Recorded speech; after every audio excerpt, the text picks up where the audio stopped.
এটা সত্যি যে আমার ভালো থাকতে হবে, ভালো থাকা ইম্পর্টেন্ট এবং জীবনের প্রত্যেকটা দিন আমাদের জন্য সুন্দর। আমি প্রত্যেকটা মুহূর্ত এনজয় করার চেষ্টা করেছি এবং আমি চেষ্টা করেছি আমার ফ্যামিলির সাথে থাকার জন্য এবং আমার পরিবার যেখানে আমি কাজ করি সবসময়, তো আমার দুইটা পরিবারের সাথে আমি ছিলাম। জীবনের প্রত্যেকটি মুহূর্তে যেহেতু সুন্দর, আমার এই বছরটা ভালো কেটেছে এবং আশা করছি সামনের বছরটা ভালো কাটবে। আচ্ছা দেখেন, বিষয়টা হচ্ছে কাজ করা নিয়ে।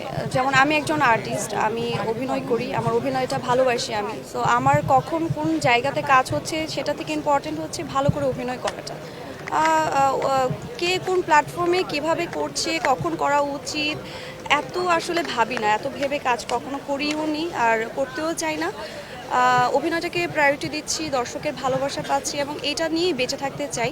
সেটা যেই জায়গায় হোক, যেই মাধ্যমেই হোক না কেন, আমি চাই আমার অভিনয় দিয়ে মানুষের মাঝে পৌঁছানোর। তো সেটা নাটক হতে পারে, সেই প্ল্যাটফর্মটা ওটিটি হতে পারে বা সিনেমা হতে পারে। এখন খুব ভালো ভালো সিনেমা হচ্ছে এবং এটা আমাদের জন্য আসলেই খুবই গর্বের বিষয় যে আমরা ভালো ভালো ডিরেক্টর পাচ্ছি, ভালো প্রোডাকশনে কাজ হচ্ছে, ভালো গল্পে কাজ হচ্ছে। সো এইটা আমাদের জন্য একটা বিশাল বড় পাওয়া এবং এইটা চাই যে আরও বড়োভাবে সামনের দিকে এগিয়ে যাক, আরও ভালো ভালো কাজ হোক, এটা আমাদের জন্য কাম্য। যদি একটা ভালো গল্প থাকে, সেই গল্পে যদি আমাকে প্রয়োজন মনে করে আমাদের পরিচালক, তখন হয়তো আমি আমি দেখব বিষয়টা যে আমার জন্য কতটুকু আমি পাচ্ছি কাজটা করতে, আমার ক্যারেক্টারটা আমি অ্যাকচুয়ালি কতটুকু পারবো করতে।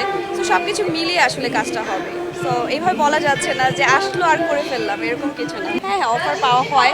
অফার বলতে ভালো ভালো স্ক্রিপ্ট আসছে, সো এর মধ্যে থেকে যে কোনো একটা ভালো স্ক্রিপ্ট যে কোনো সময় পিক করে ফেলবো, যেখানে আমি আসলে কাজ করে শান্তি পাবো এবং আমার মনে হবে যে এই চরিত্রটা আমাকে মানুষের মাঝে অনেক দিন বাঁচিয়ে রাখবে।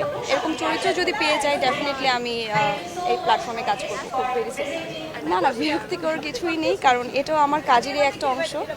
ভালো লাগে, হ্যাঁ এইটা সঠিক যে যেহেতু এখন কাজ করা হচ্ছে না সিনেমাতে, বাট যখন হবে তখন মানুষ জানতে পারবে। কাজ করার পরে আমরা যে অ্যাওয়ার্ডটা পাই সেটা হচ্ছে আমাদের জন্য স্বীকৃতি। তো এর মাধ্যমে আমরা দর্শকের খুব কাছাকাছি পৌঁছাতে পারি, কারণ দর্শকরা আমাদেরকে ভালোবাসে বোধহয় আমরা এই অ্যাওয়ার্ডটা পাই। যেমন আজকে যে অ্যাওয়ার্ডটা পেয়েছি শিউলিমালা নাটকটি জন্য, সো এই মালা চরিত্রটা দর্শক পছন্দ করেছে, সো এই কারণেই পেয়েছি। সো ভালো লাগে কাজ করতে, তো ডেফিনেটলি